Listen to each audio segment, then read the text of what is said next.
Pulsar, quand même, des fois c'est pas mal. Pas tout le temps, mais des fois c'est pas mal.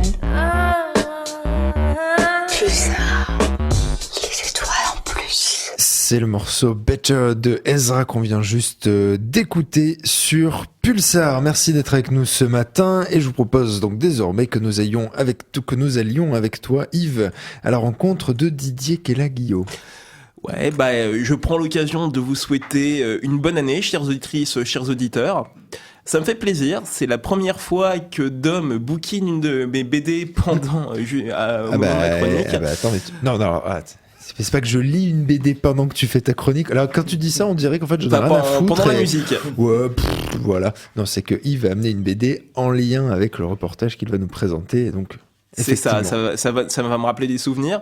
Bon, voilà, donc je prends l'occasion de vous souhaiter donc une bonne et heureuse année 2017. On a perdu un bon paquet de gens chouettes l'année dernière, parmi lesquels Mix et Remix, Angelo Di Marco et Marcel Gottlieb.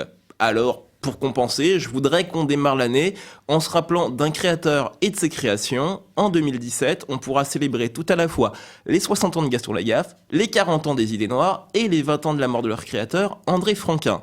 Non, je parlerai pas de Spirou, car Franquin n'a fait que reprendre, même s'il l'a sacrément développé, l'univers du Grumman Rouge que lui a laissé son mentor, JG. Gaston apparaît pour la première fois dans les marges du journal de Spirou en 1957, et sa première gaffe, ce sont des traces de pas bleu dans les marges. Il est, pour son créateur, je cite, un héros sans emploi. Pour en savoir plus, je suis allé trouver Didier Kelaguillot. Il est enseignant, scénariste de bande dessinée, et il a notamment écrit un bouquin sur les idées noires de Franquin. Moi, je reste principalement sur Gaston Lagaffe parce que c'est d'abord une créature qu'il a non seulement créée mais animée. Je dirais que c'est un héros moderne parce qu'il a l'air un peu sans emploi, donc au chômage, mais c'est pas un chômeur, c'est quelqu'un qui, parce qu'il n'a pas de spécialité propre, va finalement se spécialiser dans tout. Il essaye tout et il est toujours un petit peu à côté de la plaque, ce qui le rend évidemment éminemment sympathique. Mais c'est cette fonction déjà d'un héros qui n'a pas pour but de défendre le monde ou de secourir la veuve et l'orphelin. Je veux dire, c'est pas Tintin, c'est l'anti-Tintin. Gaston, c'est un gentil dans un monde de méchants, mais il est d'abord fort sympathique, c'est-à-dire que même quand il fait des désastres, qu'il commet des désastres pas possibles, il n'est jamais antipathique. Et donc ça, c'est un personnage aussi très fort parce qu'il est quelque part un peu comme tout le monde, il fait des gaffes, c'est un gaffeur, le mot revient très souvent dans les titres des albums, mais c'est d'abord un ami de tous, il n'est pas viré parce que quelque part il est indispensable. Lagaffe est un gentil, d'accord, que tout le monde aime, même son chef Prunel et ses rotondes du jus, et qui s'est juré d'être l'homme qui a fait travailler Gaston. Bon, alerte aux spoilers, en 19 albums, il a jamais réussi. Il y a quand même des graines de subversion chez ce paresseux impénitent, littéralement payé à ne rien faire, en plein milieu des 30 Glorieuses, les décennies les plus productivistes de la France au XXe siècle. Il est évident qu'avec les idées noires, Franquin va pouvoir mettre en place aussi des personnages de méchants dans un monde de méchants. Il n'y a pas ça dans la rédaction de Spirou. De Messmaker, c'est un cas particulier, mais il n'est pas forcément ou fondamentalement méchant. C'est un personnage récurrent et qui est là effectivement pour représenter on va dire le pouvoir, l'argent, etc. Mais c'est pas encore un méchant tel qu'ils vont apparaître dans les idées noires. Là, on a une galerie de personnages très sombres, très inquiétants, qui multiplient la puissance haine, ce qu'il y avait effectivement dans Gaston Lagaffe. Alors, les idées noires dont parle Didier Kelaguillot paraissent dans un supplément du journal de Spirou intitulé Le trombone illustré en 1977, puis dans Flux glacial à partir de 1981. D'ailleurs, j'en profite, tous ensemble s'il vous plaît. Grâce te soit rendue, tonton Marcel, Saint Gottlieb, rigole en paix au pays de l'humour gras et de la bande dessinée en noir et blanc. Amen. Bon, donc Monsieur André de Messmaker dans Gaston, dont parlait toujours Monsieur Kelaguillot, c'est le parangon de l'homme d'affaires, toujours pressé, et qui vient systématiquement faire signer des contrats chez Dupuis. Dans les idées noires, le lecteur trouve son cousin qui déclenche une explosion chez un marchand d'armes en voulant s'allumer un cigare, ou un ministre qui privilégie le budget des avions de chasse au détriment des ambulances. Mais ça va plus loin. Pour Franquin, les idées noires va devenir une nécessité. C'est-à-dire qu'avec Gaston Lagaffe, il y a des thèmes qu'il a abordés, l'environnement, la défense des animaux notamment,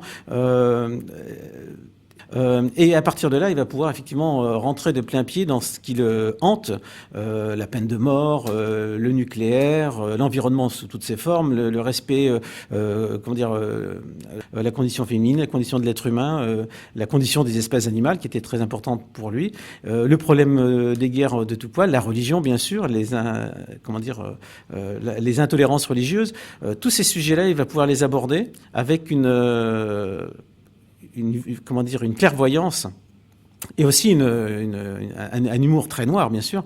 Ça n'a pas pris un poil de vieillesse c'est pas périmé, c'est encore plus actuel. Et ces thèmes-là sont malheureusement, effectivement, totalement d'actualité.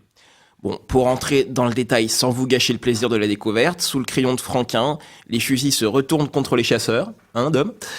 La mouette mute façon Alfred Hitchcock et le danger nucléaire fait office de comique de répétition. 5 ans avant Tchernobyl et 16 ans avant les essais nucléaires de Jacques Chirac en Polynésie française. Quand on pense qu'aujourd'hui encore on se crêpe le chignon sur l'avenir de nos centrales nucléaires, c'est dire l'actualité de cette série de planches tout en contraste de noir et blanc. Et il n'y a pas seulement les intolérances religieuses, il a une certaine méfiance, pour ne pas dire plus, envers les militaires, envers tout ce qui représente une autorité imposée.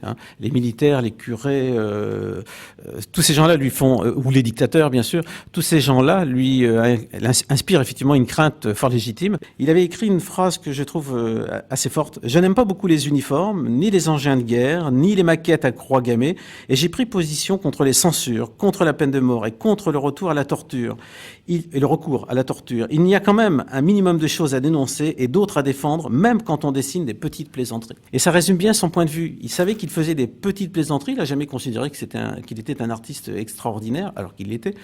Mais par contre, en tant qu'être humain, il s'est toujours imposé d'avoir une réflexion humaniste sur les choses. En clair, André Franquin, qui à l'époque luttait depuis un certain temps contre sa dépression nerveuse après des années de productivité sur Spirou et sur Gaston, voulait utiliser son médium pour dire le réel et défendre des convictions qui n'ont rien d'évident, même aujourd'hui. Avec la grâce de ceux qui n'y songent pas, il a donné ses premières lettres de noblesse aux petites plaisanteries. Mieux encore, il l'a fait de façon cohérente et en subvertissant le format du gag en une page. Pour le prouver, je veux moi aussi conclure en citant le maître, les idées noires, c'est Gaston trempé dans la suie. Bon, pour ceux que ça intéresse, Fluide Glacial a sorti un hors-série spécial Idées Noires qui est toujours en vente et qui m'a servi pour préparer ce reportage et dont je vous recommande la lecture. Pour ceux qui passeraient à Paris, il y a également une expo Gaston à la BPI jusqu'en avril prochain. Merci beaucoup Yves. Effectivement, je suis en train de